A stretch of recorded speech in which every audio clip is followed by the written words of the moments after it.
Welcome! I'm so glad you're here. Come on inside and join me. I am so glad you're able to be here with me in my home.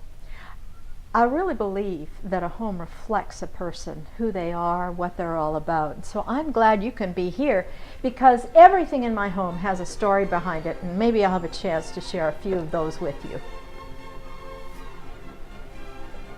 About the time I turned 40, I was a Christian education director at our church, and I was a full-time mom. In fact, I was a super mom. And I would work all day, come home, switch into my mom role, work till about 9 o'clock at night till I got all the kids in bed, and then I would work through the night, and finally I did break my health. So I have a real passion to help people learn how to set realistic boundaries in their life, how to know how to say no when it's not something that God has asked you to do.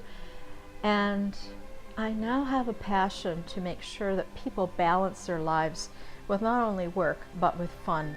In his book, Jesus of Nazareth, His Holiness, Pope Benedict XVI writes, "Man knows himself only when he learns to understand himself in light of God. And he knows others only when he sees the mystery of God in Jesus." The problem with most of us is that we're too alive to who we used to be, the before Christ days of our lives. We continue to tap into incorrect information that we gain through our childhood and then our teenage years and then our young adult years. And that's what we rely on for the information about our identity. We are living in our own knowledge and wisdom, not Christ. It was in the summertime some years ago that I got a prompting in my spirit to call an old friend of mine. We'd been at each other's weddings, we'd gone through showers and baby days, but now a lot of time had passed. Enough time that some old fears began creeping into my thought life. So when I went to phone her, I thought, I wonder why she hasn't phoned me. She's probably got a whole bunch of new friends. She probably doesn't need me for a friend anymore. So I didn't make the call. But the prompting continued. So I picked up my phone and I began to dial. And then I thought, golly, everything she does is so excellent. Oh, can she entertain? And when she has people in for dinner. And I looked at myself and I thought, wow, I look pretty shabby next to her. You know what? Maybe she doesn't need me.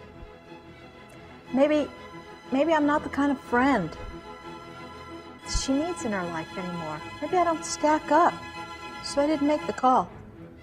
At Christmas time that year, I got this note from my friend. To our dear friends, Don and Ann. Wish we could see you again. We've moved 5 minutes closer. Please let's get together, all family. I feel I don't know your kids at all. I'm to blame for our non-communication. I was quite ill this summer. I had a stroke at the end of July and was told to do nothing. Much better now, ready to carry on with my life. We go to adult Sunday school now, each week, and we love it. We're trying, so don't give up on us. Someday, I'll look into the eyes of Jesus, and he'll ask me why I didn't make that call. I procrastinated because of fear. Our topic today is procrastination, not following through. We're leaders here. We know what a terrible cost it can be when we let anything, including fear, get in the way of following through with what God puts on our hearts to do.